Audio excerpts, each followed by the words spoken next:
This is Mr. Basanta Kandel, and he is trying to figure out a hack to charge the Riddara RD6 in a rural village up in the high hills of Dhorpatan.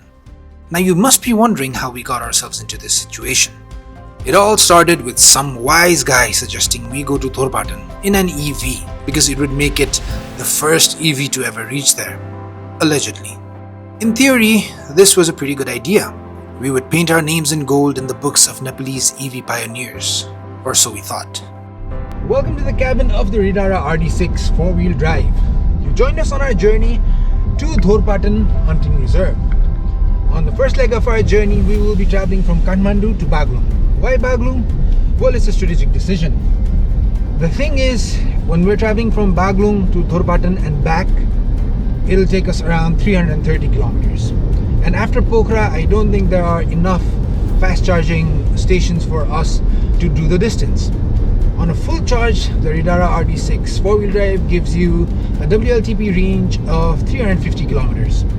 Now keep in mind, the road to Dhorpatan is no cakewalk. There's a lot of off-road driving and we're bound to explore the location a little bit, which eats up on our range. And so for that reason, we will be staying the night at Baglung.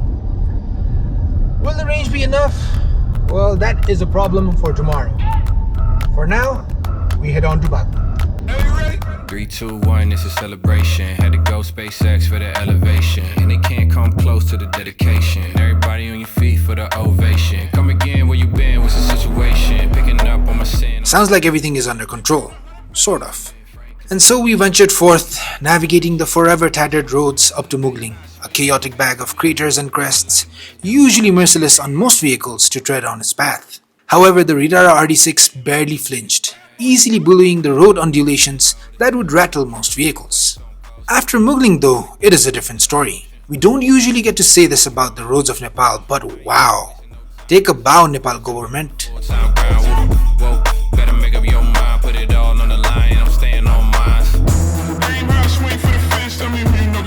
The freshly pitched tarmac makes for some incredible driving.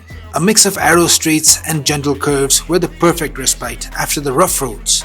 And it also meant that we could now engage sport mode. A flick of the switch brings to life the front motor, which powers the front wheels, and also apparently evokes the spirit of Hanuman himself racing to seek the Sanjeevani booty in the RD6.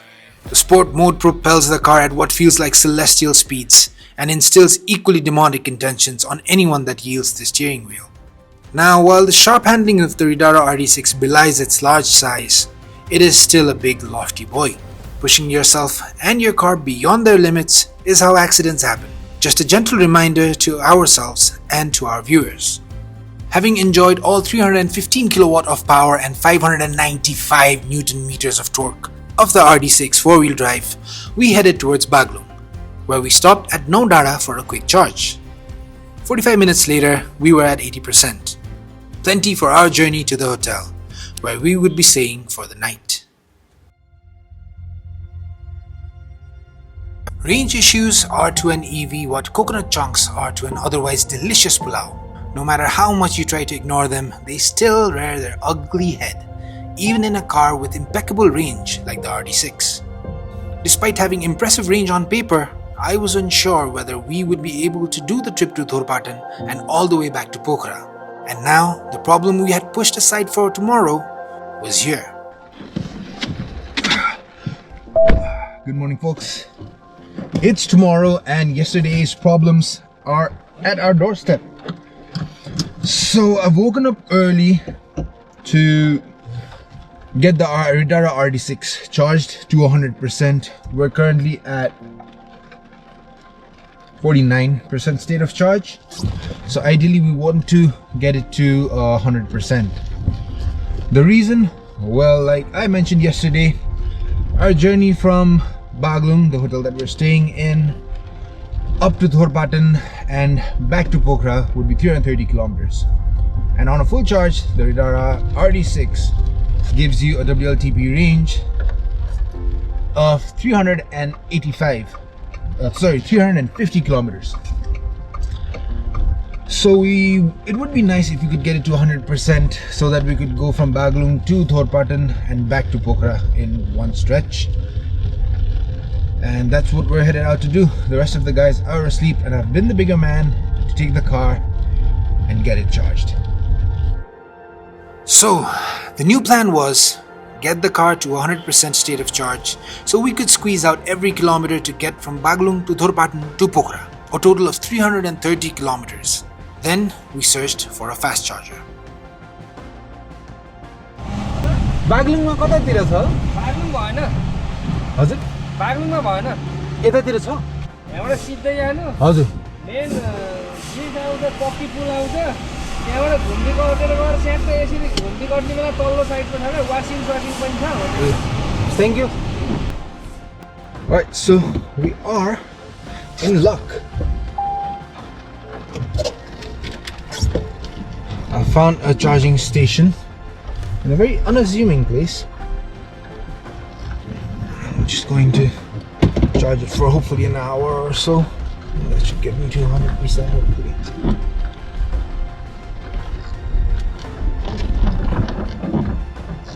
Now, some waiting.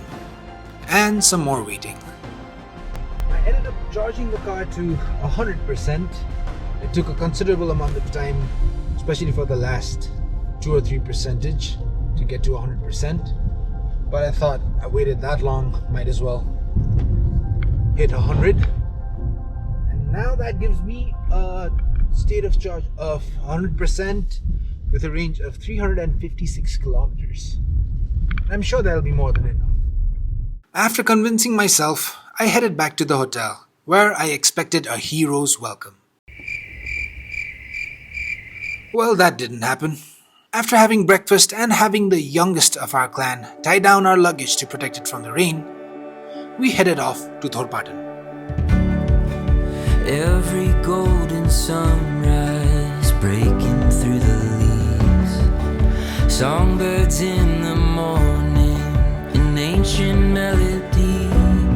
These are the gifts we're given that make life worth living. The confidence that you have with a full state of charge is on a different level. And having a fun car to drive meant I was having a little too much fun. Not exactly characteristic of someone who, a moment earlier, was suffering from range anxiety. But you can't really blame a guy when the car is this good and the roads are so empty. Nevertheless, that doesn't mean you're free of consequences. We drove up to Bertibang, a beautifully scenic drive with a mix of good roads and some gentle off-roading. We stopped for lunch, then immediately set off because there were no fast chargers available, which was a bit concerning. As of this moment, we are 19 kilometers away from Dhorpatan. Well, Dhorpatan hunting visa, we'll probably have to drive around and figure out where our hotel is. But the issue now is the numbers aren't looking very good for us. The estimated range from this state of charge, which is at 45%, is 165 kilometers. Uphill, it's 19 kilometers, and all the way back is 102 kilometers from this spot. So that's a total of, rough maths, 121 kilometers. And the expected range is 165. And the expected range is dwindling as we drive upwards in these off-road trails. Now I do understand that once you hit the downhill stretches, the range kind of extends and you're not using as much of the battery. But for now, the numbers don't look really good for us. So we have what you would call range anxiety. Since no one came up with any bright ideas, we once again pushed the problem aside and continued our journey to Dhorpatan. Thankfully, the splendid views and friendly locals helped keep our minds off the said problem for a while. And then we started second-guessing our decision and complaining about the lack of EV infrastructure. Was it a bad idea to bring an EV to Dhorpatan when there are very few charging spots after Pokhara and after Baglung? It's too soon to tell. Hopefully we're just worrying about nothing and everything evens out. But this is the thing with EVs. You can't be 100% sure. Not because of EVs, well, because of the infrastructural development or lack thereof in Nepal. We have beautiful places like these where the Riddara is at home, which the Riddara enjoys. But you can't take it there without worrying about the range. This seems like a good time to roll a montage of this leg of our journey, because all the complaining we're doing here really doesn't do justice to the stunning beauty of the landscape. We will of course get back to our problems very soon. I don't wanna say another word unless I'm saying it right or you're saying it first. I wanna make this last. Don't wanna move too fast. Is this a dead end high that gets me every time? Oh, honey, you decide.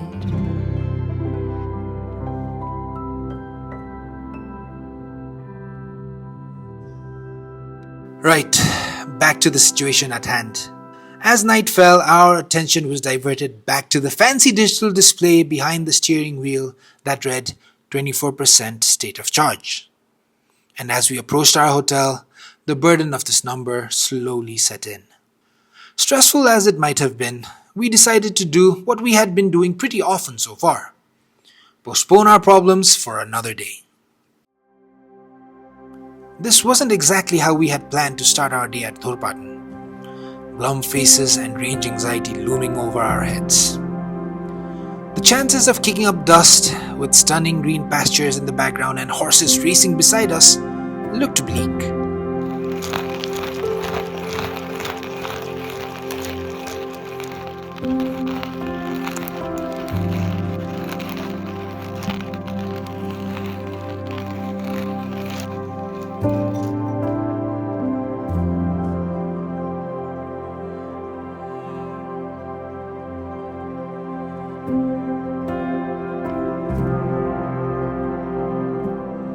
Some much needed coffee and a nice, long, relaxing walk later, we regrouped and put our thinking caps on and discussed. After much deliberation, we came up with a plan. हामी आज राति बस्छौँ किन night shirt पनि यतै खिच्ने plan गऱ्यौँ हैन नाइटको shirt जुन छ नि त्यो खिच्नु तर चार्जिङ चाहिँ मेन इस्यु भएर हामी मिलसम्म त गाडी जान्छ हैन मिलसम्म गाडी जान्छ भने मिलबाट लाइन तानेर हैन त्यो ग्राउन्डिङ गरेर त्यो हामीले गर्न मिल्छ जसलाई हामीले गर्न मिल्छ सक्छ अनि यसले चाहिँ हामी कसरी पनि हेर्न मिल्छ नि यहाँदेखि त्यहाँसम्म कति किलोमिटर छ 5 किलोमिटर्स यहाँदेखि त्यहाँ होला 4 किलोमिटर छ त्यहाँ 5 लाग्छ 5 जति छ बाटो कस्तो छ उकालो ओह्रालो किसिदा अनि हामीले चाहिँ बाटोमा खिच्दै पनि त जान मिल्यो नि त टाइम पनि युटिलाइज भयो फुटेज पनि आयो. So here's a quick recap of what has happened. Yesterday we reached Dhorpatan with 24% battery remaining and 88% estimated range. On our trip back to Baglung, we will be driving 100 and something kilometers, so it's kind of tight. Although there are a lot of downhills on our way from Dhorpatan to Bertibang, it's all uphill afterwards to Baglung, so we can't take the risk. And the problem with Dhorpatan, well, not the problem with Dhorpatan, but the problem that we're facing now is that we don't have electricity supply. So what we are going to do is go to a nearby mill, figure out the earthing to get the car charged, plug in our car with our 3 kilowatt charger and charge it for as long as possible. As you can see, we're at 22% now with an estimated range of 81 kilometers, which is nowhere enough for us to explore Dhorpatan and get back to Baglung. Luckily, we were able to find an electric technician who has been kind enough to help us with all of these technicalities. We are picking him up at his house right now, and we're going to do some MacGyver things to charge our car. Wish us luck. Here are some details. In order to have even a chance of charging our car, we would need over 220 volts of electricity from a 3-phase line. To do so, we would have to ask the powerhouse of the village to unleash all the electricity they could muster. And then there was the issue of earthing and undervoltage. Apparently, twisting copper wires around an iron rod and sticking it in a hole filled with salt would work as earthing. Science. From here on out, we handed things over to Mr. Basanta Kandel, hoping for the best. While Basanta slaved away to solve our problem, we ran into a lady who was selling Yarsagumba. Hoping it would bring us some good karma, we decided to buy some from her. Sometime later, it was time to see if karma, along with all the hard work done by Basanta, had worked. We asked the powerhouse to open the taps to all the electricity the village had to offer.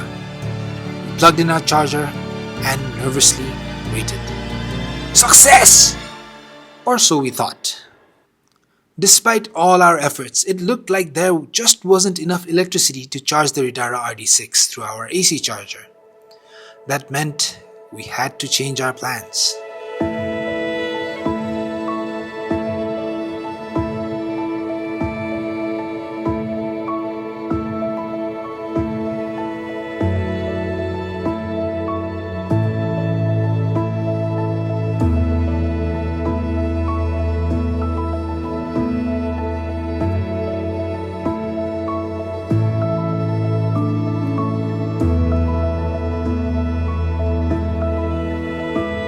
Bidding goodbye to a dejected Basanta who did everything he could, and his adorable daughter who insisted we refer to her as Kali, we recalibrated. The original plan was to stay another night in Dhorpatan and drive all the way back to a fast charger in Baglung, then possibly Pokhara. But due to the recent developments, we had to pivot.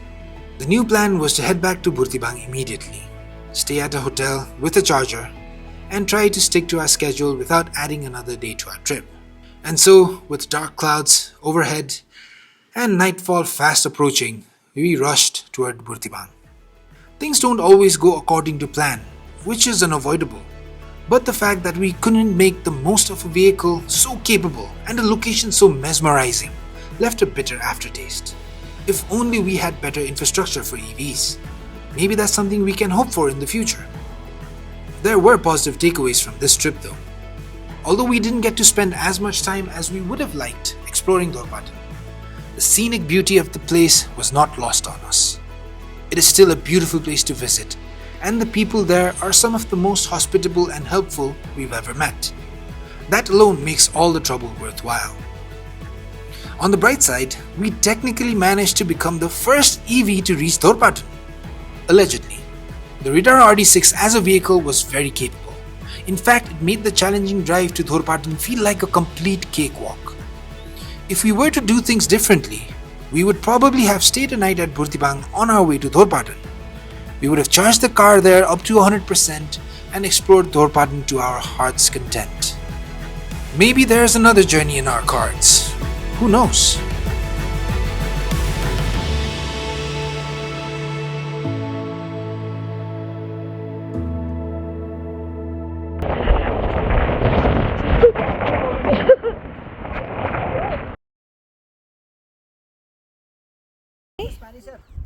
दाइ पानी बन्द गर्न जाँदैन अरूले छोरा माग्थे मैले छोरीमा आएको अनि पाउनु भयो इतले त्यहाँबाट भेडो पूजा गरेको